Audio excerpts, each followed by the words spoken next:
Hello viewers, જય શ્રી કૃષ્ણ. આજે હું બનાવવા જઈ રહી છું આમળાનો છૂંદો. તો ચાલો તમને બતાવું આમળાનો છૂંદો કેવી રીતે બનાવો તે. આ 500 ગ્રામ આમળા લીધા છે મેં. આ 500 ગ્રામ છે. એને આ રીતે હું એકદમ બારીક લીધી છે. આ રીતે છીણી લેવાનું છે. આમળાની અંદર મોઇશ્ચરાઇઝર ના રહી જાય એટલા માટે તેને ધોઈ એકદમ કોરા કચરાથી લૂછી કાઢવાના અને પછી એને આ રીતે છીણી લેવાનું. તો તમારો છૂંદો 1 વર્ષ સુધી સરસ ચાલશે અને બગડશે પણ નહીં. આ રીતે એનું છીણના બારીક બારીક કરી લેવાનું છે. બારીક એનાથી એ રીતે મેં બધા છીણી લીધા છે. હવે હું ગેસ પ્રગટાવું છું. બધું છીણ મેં અંદર ગેસ પેનમાં નાખી દીધું છે. હવે એને થોડું હલાવીશું.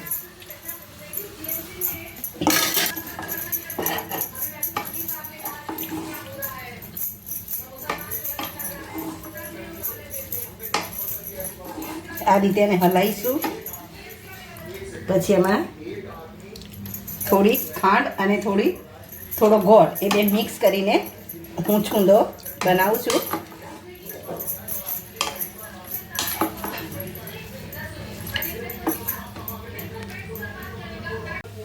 આ 2 કપ ભરીને 250 ગ્રામનો છે આ.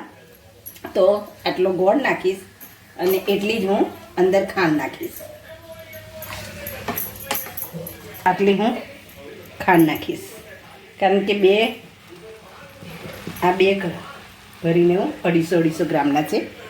આટલો 250 ગ્રામના 2 થયા હતા. તો હું આ નાખી દઉં છું. બરાબર.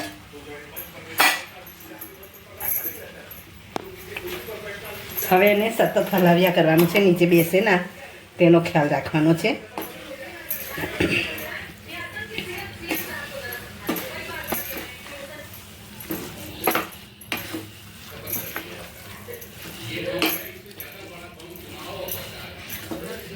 આ એકદમ એનું પાણી વળી જશે એટલે થોડું એમ ચાસણી જેવું થઈ જશે. તો પછી એને થોડું હલાવ્યા કરીશું એટલે ચાસણી એકદમ જાડી થઈ જશે, ગાઢી. એ થઈ જાય પછી તેમાં મરી પાવડર, એલચી,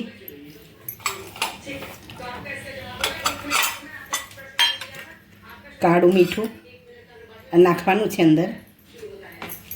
દેખો અત્યારે આ પાણી છોડે છે. ગોળ અને શક્કર નાખીને, ખાંડ નાખીને એટલે એનું પાણી છૂટવાનું. એને બરાબર હલાવ્યા કરવું પડશે, નહીં તો નીચે ચોંટી જશે. આ પાણી જો રહી જાય અંદર તો પછી વરસ ના ચાલે અને છૂંદો બગડી જાય. એટલા માટે એનું પાણી બારવું જરૂરી છે. કારણ કે આમળા રસીલા હોય છે.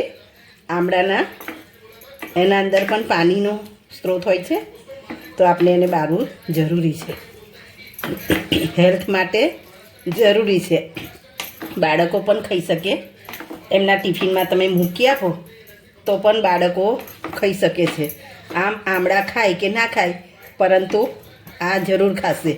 તો બાળકના લંચ બોક્સમાં પણ સવારે તમે આને મૂકી શકો છો. હવે દેખો આ ધીરે ધીરે એનું પાણી બળી રહ્યું છે. ચાસણી થોડી ગાઢી થઈ જશે. તેમ તેમ એનો કલર બદલાઈ જશે. આ રીતે સતત હલાવ્યા કરવાનો, નહીં તો પછી નીચે બેસી જાય અને બળી જાય તો પછી એનો સ્વાદ સારો ના લાગે. તેથી આ કન્ટિન્યુ જ એને હલાવવું પડશે. અને જેમ જેમ પાણી બળશે તેમ તેમ આ ચાસણી એકદમ ગાઢી થઈ જશે. પછી મુરબ્બો તૈયાર. બસ હવે થોડી જ વાર છે પછી મુરબ્બો તૈયાર, છૂંદો તૈયાર. હવે દેખો છૂંદાનું બધું જ પાણી શોષાઈ ગયું છે ચાસણીના રૂપમાં. હવે છૂંદો તૈયાર થઈ ગયો છે. હવે એમાં ઠંડુ પડે તો એલચી પાવડર નાખીશ અને પછી મરી પાવડર નાખીશ. તમે પણ આવી રીતે હેલ્ધી છૂંદો બનાવજો. બાળકો બધા નાના મોટા બધાને ખવડાવજો. બધાને જય શ્રી કૃષ્ણ. સબસ્ક્રાઈબ કરજો, અને શેર કરજો.